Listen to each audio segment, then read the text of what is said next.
Fiquei perguntando por que a indagação do Senhor a Isaías, no capítulo 6, diz assim: a quem enviarei? Quem há de ir por nós? Como que se ele não achasse com quem pudesse contar exatamente naquela época.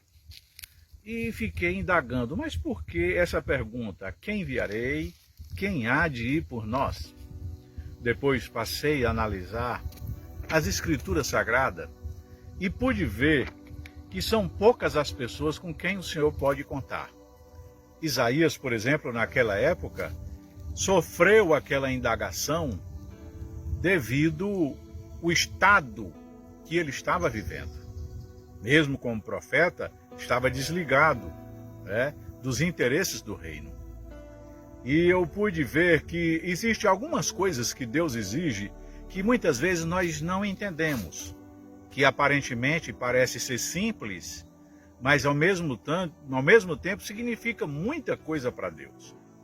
Porque Ele quer uma exclusividade nossa.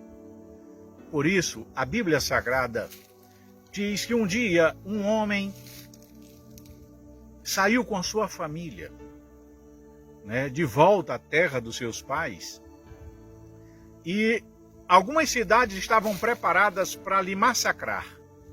E esse era Jacó. Gênesis 35, versículo 1 a 7.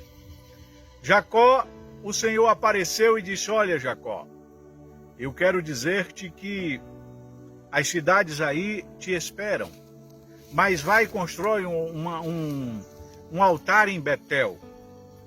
Mas o povo precisa mudar as suas vestes. O povo precisa mudar, precisa se chegar a mim.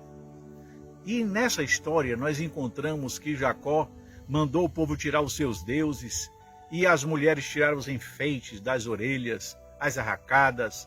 Jacó mandou que o povo mudasse as vestes, pegou aqueles ídolos, colocou todos dentro de um saco e foi até num carvalho, cavou um buraco e enterrou.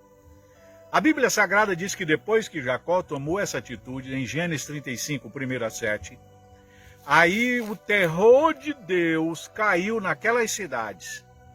E eles ficaram estremecidos e Jacó passou com toda a sua família segura. Existem algumas coisas que deixa e que às vezes priva Deus de agir, e adiante de nós e conosco, como o Êxodo 33, versículo 1 a 6. O que aconteceu? Deus condicionou a presença e a ação dele com os filhos de Israel. Depois que destruíram o bezerro de ouro, o Senhor disse: esse povo é um povo obstinado, e eu só vou adiante deles se eles tirarem esses enfeixes deles, mudar o sistema dele, porque senão eu mato de um a um. E Deus condicionou a presença dele e a ação dele a essa atitude. Está em Êxodo 33, 1 a 6. Senhores, senhoras, amigos, meus irmãos, pastores, líderes, às vezes o relativismo nos leva a aceitar muitas coisas que o próprio Deus condena. Deus estava condenando ali o uso daqueles enfeites, daquelas joias, pelos filhos de Deus. Porque quando Deus tirou o povo do Egito, saiu uma mistura de gente. E o povo de Deus, em vez de influenciar, foi influenciado por aquela mistura de gente. É tanto que não foi necessário nem tirar todas as joias e os enfeites para fazer um bezerro de ouro. Apenas doando uma pequena coisa, eles conseguiram fazer um bezerro, um touro, um bezerro de ouro. E Deus condicionou a presença e a ação dele a isto. Nós também encontramos, quando a palavra de Deus diz, em Levítico, capítulo 19, versículo 28, o Senhor dizendo assim: olha, eu não aceito que os meus servos, aqueles que me servem, fazer tatuagem. Porque eu sou o Senhor. Deus, ele quer exclusividade. Levítico 19 e 28. Deus quer exclusividade em nossas vidas. Agora eu me recordo das filhas de Sião. Isaías capítulo 3, versículo 16 a 26. Deus não estava falando com mulheres estranhas, mas estava falando com as filhas de Sião. Que elas estavam tipo as mulheres egípcias, aquelas que saíram, sim, daqueles que se misturaram. E o Senhor disse, olha, quando vocês tirar todos esses adornos, esses pinces do nariz, dos lábios, vocês tirar todos esses pendentes das orelhas, vocês tirar tudo isto, então eu vou tirar. E outra coisa, por causa disso, entre os vossos filhos haverá calvície. Eu sou calvo hoje, e é provado hoje na ciência que o genes feminino do homem é que causa calvície. E é das filhas de Sião. E Deus fez e disse, os seus valentes cairão à peleja, e vocês, em vez de cheiro, haverá fedor. Deus sempre ele condicionou, e a gente pensa assim, mas isso é pequeno. Não é pequeno. Imagina o êxodo que eu citei. Deus condicionou a presença dele e a ação se o povo despisse e tirasse tudo aquilo, como da família de Jacó. Senhores, senhoras, hoje, nossa Assembleia de Deus passou de 100 anos. E nós, pastores, estamos abrindo mão desta doutrina e desses bons costumes, e está chegando tão rápido em nosso meio aquilo que Deus condena. Nas filhas de Sião. Mas, pastor, eu quero falar para o senhor também, mas nós estamos no Novo Testamento. Paulo escreveu em 1 Timóteo capítulo 2, versículo 9 a 10, né, dizendo, olha, que o enfeite das mulheres não seja no uso de joias, porque lá atrás Deus já não aceitava. Os patriarcas, sim, já tomavam essa atitude para que a presença de Deus continuasse com ele. Pedro também, homem cheio do Espírito Santo, de quem teve uma graça excelente da parte de Deus, disse no capítulo 3, versículo 3, que também não seja. Eu quero dizer uma coisa para vocês, o que tem a ver uma sandália? Só por causa da aproximação do Senhor. O Senhor disse a Moisés, tira a sandália dos teus pés, porque o lugar que tu pisa é santo. Deixa eu dizer uma coisa para você. Deus pode contar contigo? Todas as pessoas com quem Deus quer contar, na medida que vai aproximando de Deus, vai sendo expurgado aquilo que não visa com a santidade de Deus. É expurgado. É por isso que ninguém fica vazio. Quando você se aproxima de Deus, você vai parecendo com Deus. E Jesus diz assim, sede simples como as pombas, e não simples como um pavão, mas sede simples como as pombas, e prudente como a serpente. Na medida que eu for me aproximando do mundo, eu vou também parecendo com o mundo. Mas vai para o inferno quem usa enfeite, quem usa joia. Quem sou eu para julgar o servo alheio?